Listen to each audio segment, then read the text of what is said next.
প্রিয় দর্শক, বাংলাদেশ ওয়েদার আপডেটের গুরুত্বপূর্ণ সতর্ক বার্তায় সকলকে স্বাগত জানাই। ঘূর্ণিঝড় সংক্রান্ত সতর্ক বার্তা আজ 18 অক্টোবর 2025। এই মুহূর্তের সর্বশেষ পাওয়া খবরে যা জানা যাচ্ছে, আগামী 22 অক্টোবরের মধ্যে মধ্য বঙ্গোপসাগরে একটি শক্তিশালী লঘুচাপ তৈরি হতে পারে, যা পরবর্তী সময়ে ঘূর্ণিঝড়ে রূপান্তরিত হওয়ার সম্ভাবনা রয়েছে।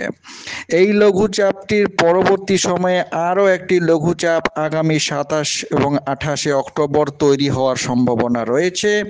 এই দুটি লঘুচাপের মধ্যে একটি ঘূর্ণিঝড় মন্থায় রূপান্তরিত হতে পারে বলে আপাতত পূর্বাভাসে জানা যাচ্ছে।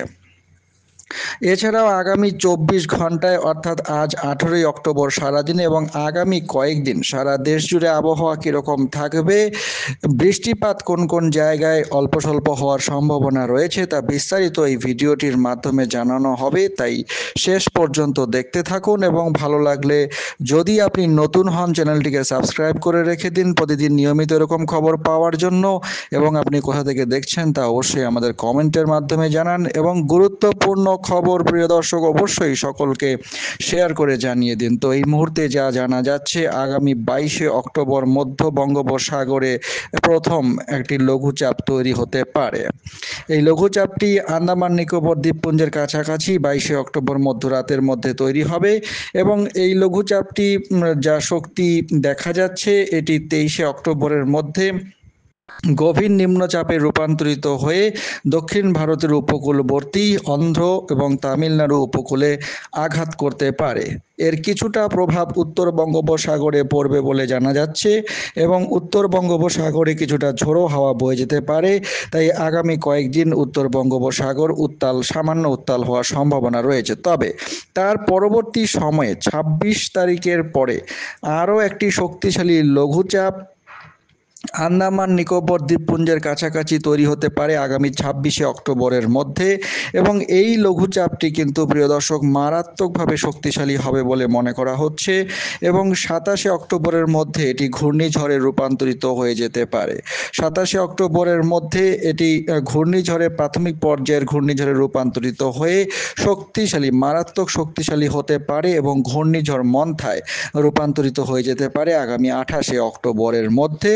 এবং আপাতত এর গতিপথ যা দেখা যাচ্ছে, এটি ভারতীয় উপকূলের কাছাকাছি অবস্থান করবে এবং তার পরবর্তী সময় 29-30 অক্টোবরের মধ্যে এটি দেখা যাচ্ছে বাংলাদেশ উপকূলবর্তী এলাকায় এসে পৌঁছাবে এবং এর কারণে প্রবল ঝোড়ো হাওয়া এবং বৃষ্টিপাত হওয়ার সম্ভাবনা রয়েছে দেশ জুড়ে।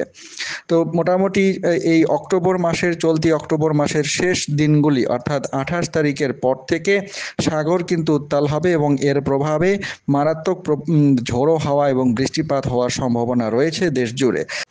ঘূর্ণিঝড় মন্থা সংক্রান্ত কি পরিবর্তন আগামী দিনগুলিতে আসতে যাচ্ছে, সাগরে কি ধরনের অস্থিরতা তৈরি হতে পারে, তা আমরা বিস্তারিত পরবর্তী ভিডিওগুলির মাধ্যমে জানাতে থাকবো। তাই চ্যানেলের দিকে নজর রাখুন, সাবস্ক্রাইব করে রাখুন চ্যানেলটি।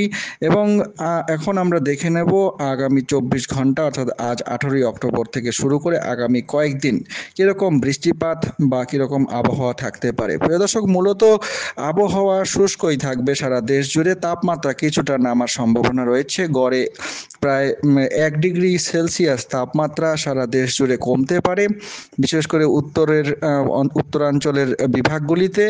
তবে বৃষ্টিপাত চট্টগ্রাম বিভাগে কিছুটা হওয়ার সম্ভাবনা রয়েছে আগামী কয়েকদিন। আজ 18 অক্টোবর সকাল থেকে যদি দেখি, তাহলে মেঘলা আকাশ এবং বজ্রপাতের সামান্য সম্ভাবনা থাকছে চট্টগ্রামের এদিকে খাগড়াছড়ি, দীঘিনালা, সাজেক, চেঙ্গি, পাঞ্চারি এই সমস্ত জায়গায়। এছাড়া এদিকে ছাগলনাইয়া, দাগনভূঞা, চৌমোহনী, নোয়াখালী এই কয়েকটি জায়গায়, মতিরহাট এই কয়েকটি জায়গায় হালকা মাঝারি বৃষ্টিপাত, হাতিয়া সন্দ্বীপেও হতে পারে ঝিরিঝিরি বৃষ্টিপাত মেঘলা আকাশ সহ।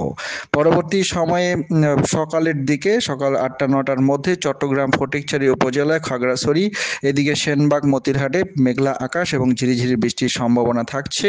হাতিয়া সন্দ্বীপেও একই রকম অবস্থা থাকবে। তবে দিনের বেলায় সম্পূর্ণভাবে আবহাওয়া সারা দেশ জুড়ে শুষ্কই থাকবে এবং তার পরবর্তী সময়ে 18 তারিখ আজ যদি আমরা বিকেলের দিকে দেখি, বৃষ্টিপাত কিন্তু হওয়ার সম্ভাবনা থাকছে।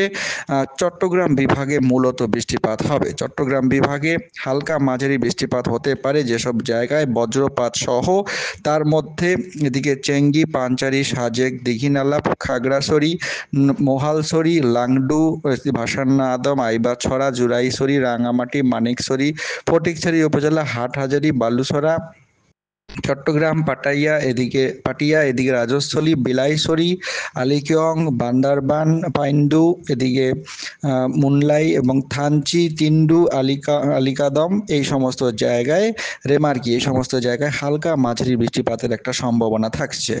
বরিশাল বিভাগের আশেপাশে একটি স্থল নিম্নচাপ অবস্থান করতে পারে আজ দিনের বেলা। এই জন্য বরিশাল বিভাগের কলাপাড়া, মির্জাগঞ্জ, মতবাড়িয়া, পাথরঘাটা এবং এদিকে চরফাশন, লালমোহন এবং নোয়াখালী, এদিকে চৌমোহনী, মতিরহাট, ছাগলনাইয়া, এই সমস্ত জায়গায় মেঘলা আকাশ সহ ঝিরিঝিরি বৃষ্টিপাতের একটা সম্ভাবনা রয়েছে। পরবর্তী সময় বিকেল থেকে সন্ধ্যার মধ্যে চট্টগ্রামের দু একটি জায়গায় মাঝারি থেকে ভারী বর্ষণের সম্ভাবনা আজ দেখা যাচ্ছে। হাটহাজারী, বালুছড়া, চট্টগ্রাম ফটিকছড়ি উপজেলার রাঙামাটি, মানিকছড়ি, মোহালছড়ি, খাগড়াছড়ি এবং এদিকে চেঙ্গি, পাঞ্চারি এবং সাজেক, এই কয়েকটি জায়গায় হালকা মাঝারি বৃষ্টিপাতের সম্ভাবনা রয়েছে। এছাড়াও চট্টগ্রাম বিভাগের ছাগলনাইয়া, চৌমোহনী, মতিরহাট এবং দাগনভূঞা, নোয়াখালী, এই কয়েকটি জায়গায় বজ্রপাত সহ ঝিরিঝিরি বৃষ্টির সম্ভাবনা রয়েছে মোটামুটি বিকেল থেকে সন্ধ্যার মধ্যে। বুরহানুদ্দিন, লালমোহন, চরফাশন, ভোলা, বরিশাল, মির্জাগঞ্জ, এই কয়েকটি জায়গাতেও হালকা মাঝারি বৃষ্টিপাত হতে পারে। পরবর্তী সময়ে অর্থাৎ আজ রাতের দিকে আবহাওয়া শুষ্কই থাকবে এবং মধ্যরাতের দিকেও আবহাওয়া শুষ্কই থাকবে। আগামীকাল 19শে অক্টোবর বৃষ্টিপাতের সেরকম সম্ভাবনা সকালের দিকে দেখা যাচ্ছে না, দুপুরের দিকেও সেরকম বৃষ্টিপাতের সম্ভাবনা নেই। রাতের দিকে আবহাওয়া শুষ্কই থাকবে। আগামী 21 তারিখ পর্যন্ত বা 22 তারিখ পর্যন্ত যদি আমরা দেখি, আবহাওয়া মূলত দেশ জুড়ে শুষ্কই থাকবে। দু একটি জায়গায় চট্টগ্রাম বিভাগে হালকা থেকে মাঝারি, বিক্ষিপ্তভাবে দু একটি জায়গায় ভারী বৃষ্টির সম্ভাবনা দেখা যাচ্ছে। লঘুচাপ তৈরি হওয়ার সম্ভাবনা রয়েছে আগামী দিনগুলিতে। পরপর লঘুচাপ বঙ্গোপসাগরে তৈরি হতে পারে এবং সেগুলোর গতিপথ কোন দিকে হবে, কতটা শক্তিশালী হবে, ঘূর্ণিঝড় মন্থা তৈরি হওয়ার সম্ভাবনা কতটুকু থাকবে, তা আমরা পরবর্তী ভিডিওগুলির মাধ্যমে জানাতে থাকব। তাই চ্যানেলের সঙ্গে থাকুন প্রতিদিন নিয়মিত এরকম খবর পাওয়ার জন্য। ভিডিওটি শেয়ার করে জানিয়ে দিন সকলের কাছে। অনেক ধন্যবাদ।